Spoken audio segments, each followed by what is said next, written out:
Thanks for tuning into this presentation. You're about to either watch a video or listen to audio recorded at the Grassroots Radio Conference in 2012 at the Independent Media Center in Urbana-Champaign. Please enjoy.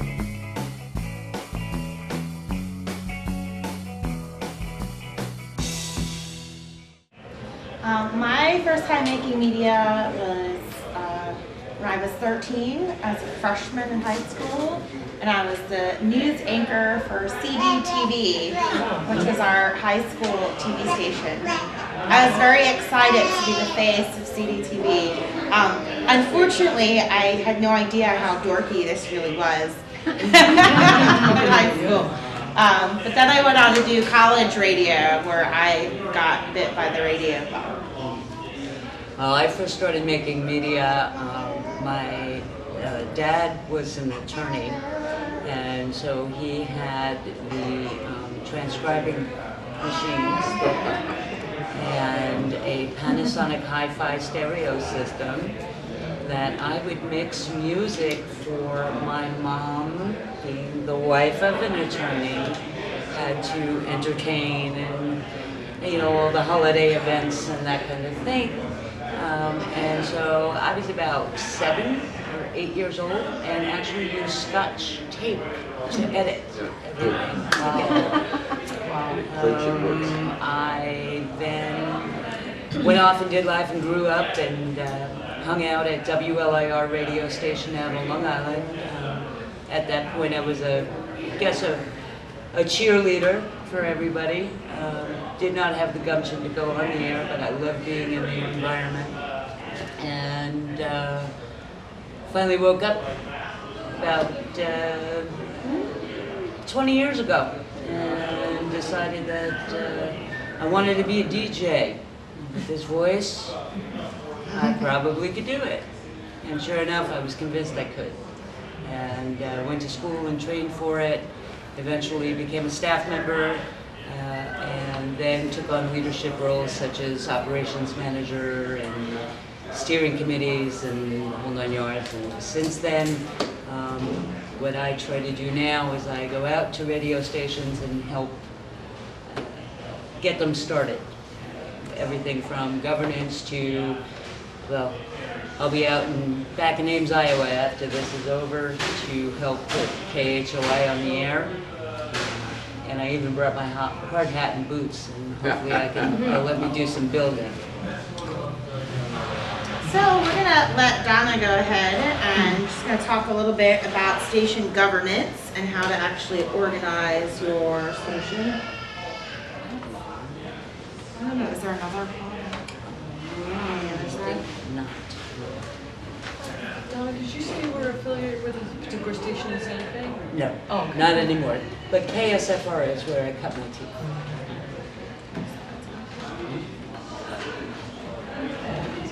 It's in.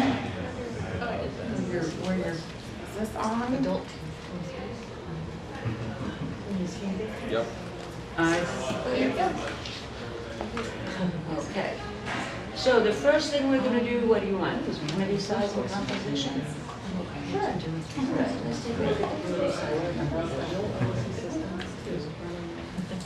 Usually I print this out. This is one of the sides in the trainings that I do on the management side of things. And you're starting a station and you're coordinating. The big thing you want to do when you're establishing a committee size is you do not want to make a very big committee or a very big board. And the reason is that the bigger the board, the longer it takes for decisions. Okay? So while you want to be very inclusive, there are some limitations to it. And when you're in the window, especially with Low Power FM, you have 18 months to get it together and get on the air. And so you want to keep that in mind when you're organizing, because initially to get things going, you want to stay very tight.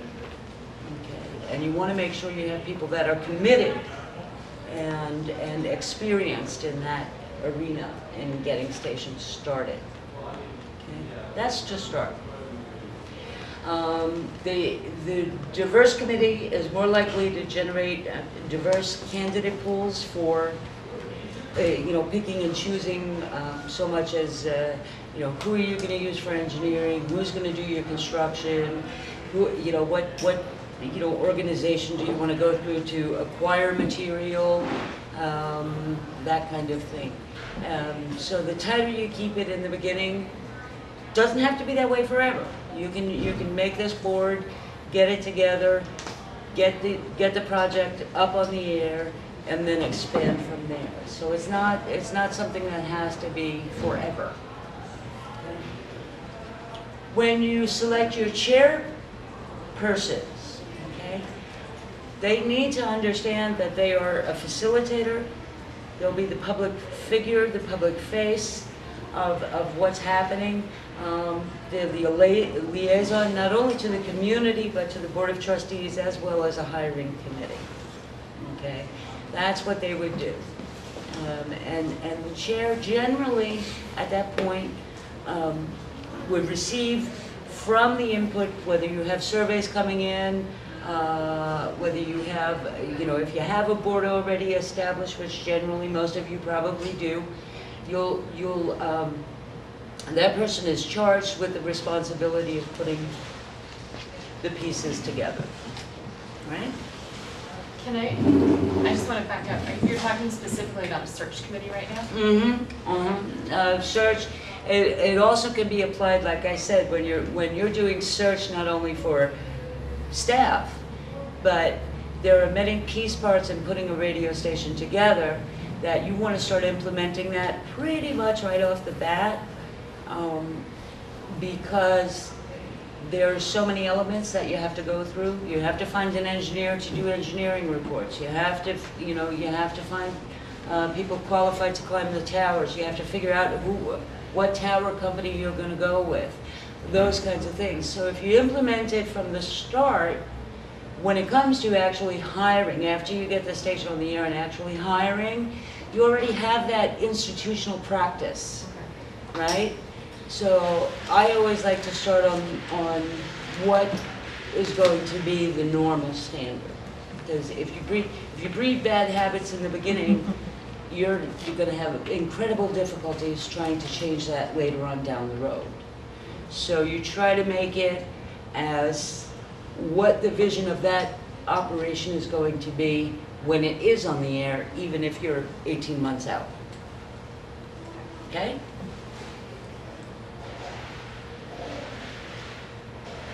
So the roles and responsibilities of these committees and search committees is to protect, first off, the confidentiality of applicants, and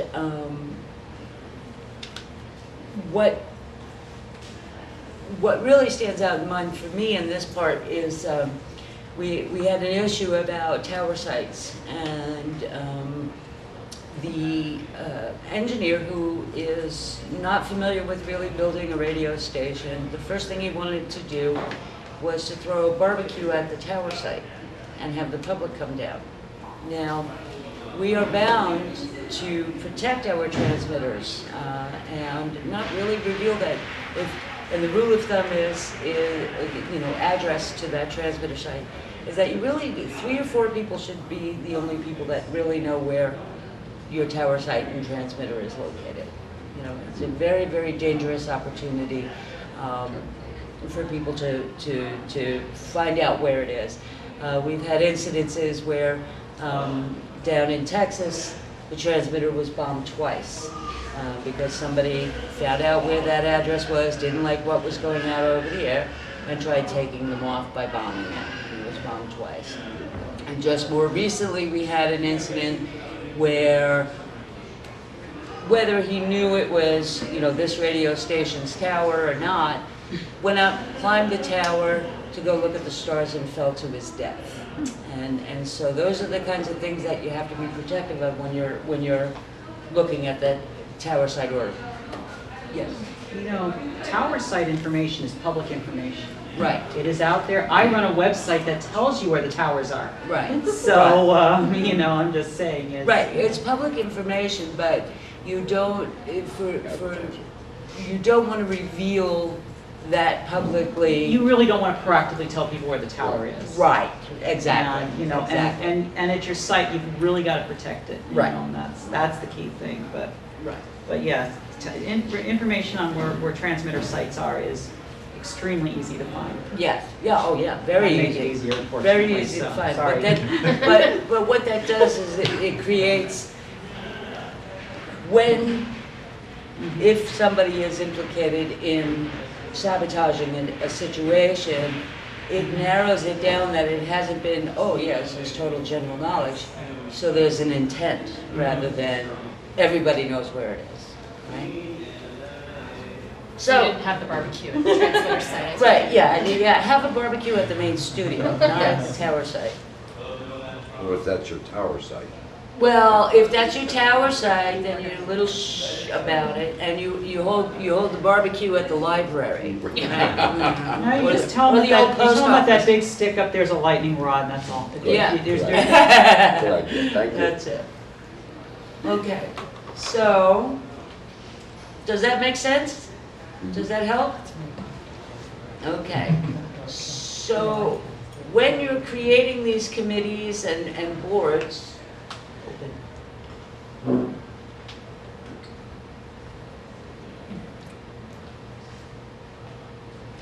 you need to create bylaws, of course. How the board is empowered to do what they're allowed to do. Let's see if I can get this to full screen. Oops.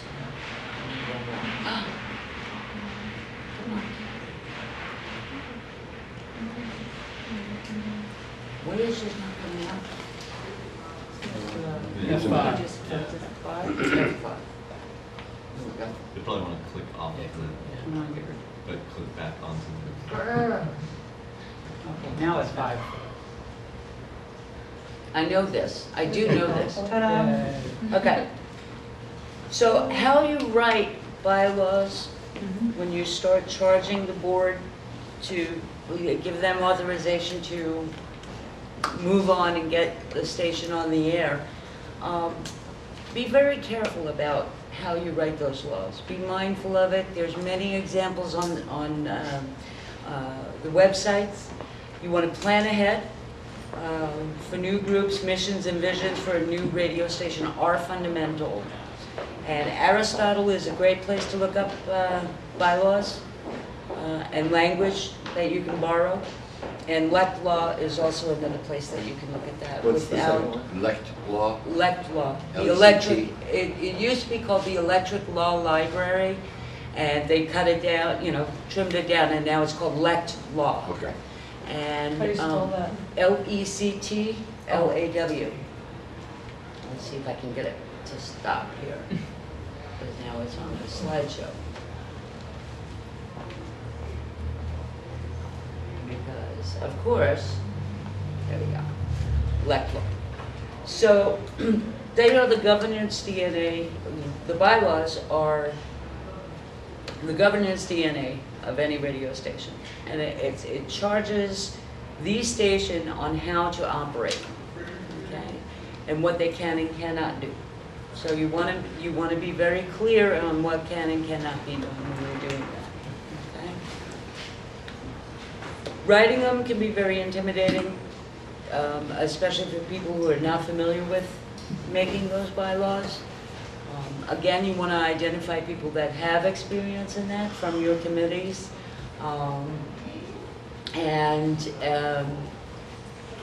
You don't want to hire an attorney until you have at least the second or third draft done, that everybody can sort of come to consensus on before you turn that over to an attorney. Not only will that save you money, but it'll save the attorney some time and frustration in trying to rewrite everything and cull language.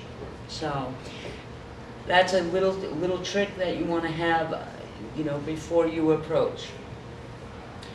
Thanks to the internet or the library, you can find those that language that you want to lift, again, through either Aristotle or elect law. When you start with the mission, which is making most of your mission, which we'll cover, it's easier to create a statement of purpose, right? So that's usually in your case statements. When you're approaching that part, you can start thinking about how your mission statement's going to work with the case statement. Because if you keep the continuity through it, you're enforcing the mission of the station all the way through and validating it as well. And make sure it's easy to understand. Make sure the rules are easy to follow, and really clearly outline those board members' duties. Stop. We have this up on the toolkit, right? Yes. These are all on the toolkit. So if we roll through this too quickly, you can always pick it up off of that. Where is that? Oh yeah, so I created a community radio toolkit, and it's all these kinds of presentations and all of our handouts that we've ever made, all of our handbooks, and a bunch of other manuals that I found online for different topics. But I'll go over that in a little bit. Is that on the Prometheus website? Yes. No, It's on. Yes, no. Are you gonna tell us? All the stuff is, yeah, I will tell you all that when I do my part. Oh, okay. Let's just let Donna Okay. continue with her. Okay. Oh, we're excited. She said it's all on the site. So we covered the part about, the draft. You want to go through it a couple times and make sure it's taken care of. It sounds as legal and responsible as it can be, catering to the needs of each of your organizations. Again, you want to do at least, 2 drafts. Sometimes there's up to 3 or 4 redrafts, depending on, changes in need, changes in, people, when you get together, they start identifying, oh, we forgot about this, or we forgot about that. But you need to narrow that down to keep it simple.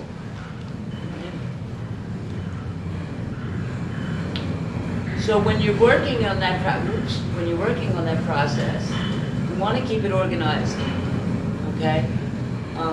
Also, the work behind it, you want to keep organized. So you can see in this binder, you can say, okay, when the committee got together to discuss this bylaw, we did A, B, and C. And that way you're starting to build not only your institutional history, but you'll see the ideas that were considered, accepted, or rejected, right? And like I say at the end, presenting an orderly binder saves everybody precious time at meetings. Once the bylaws are written, everything is together. You put that at the top of your page, and go back historically. And any new board member that comes in is a nice thing to hand off to them. Here's our institutional history, and they will come to you and be more effective members by having that binder in their hand and being able to read through and understand where the organization is going or what the organization's goals are. Good? Any questions? Yeah. Well, this might be premature, but in a lot of our cases, some nonprofit group is going to form a radio station. Mm-hmm. The nonprofit group exists doing a whole bunch of other stuff, has its own board, its own articles and corporations. So, real curious as to what the relationship possibilities are. It's not going to have the same group, same members who are on the board. They're going to have other people doing that. So, the whole chain of answering to or independence of the radio station part of it, I guess, is way open up in the air. Mm-hmm. Curious about how people have handled that. Again, yeah, while you have an established board for this organization, in creating this radio station, it is advisable that that board create a committee to be able to do that. Just And a if it's- committee of the board members? Yeah. A subcommittee then of the board? Right. And so that, what that does, unless the nonprofit is specifically designed for making the radio station. And what that does is it creates a layer of not only protection from this board, who has a complete interest in saving the dolphins and no interest in doing the radio, it sort of creates a cushion between the two. Because then that committee that's responsible will be able to report to that board, we're doing this work, we're getting it done, this is our focus, rather than we're saving the dolphins, oh, and we're doing this and we're doing that. Oh, how do we have time to run this radio station or start this radio station? Because it is a major commitment. So would the chair of the subcommittee then typically just report Reports directly to the board. okay, got it. Uh-huh. Mm-hmm. So this also assumes that you wouldn't have a paid general operating person. Not at the startup, unless you can incorporate that in if you want. If there's money to do that, yeah, and that sort of that makes another level of protection, and keeps the project on point, which is another issue that happens all the time. People get this CP, and these groups get CPs, and oh yeah, we got full power. Oh, we got 3 years. And a year,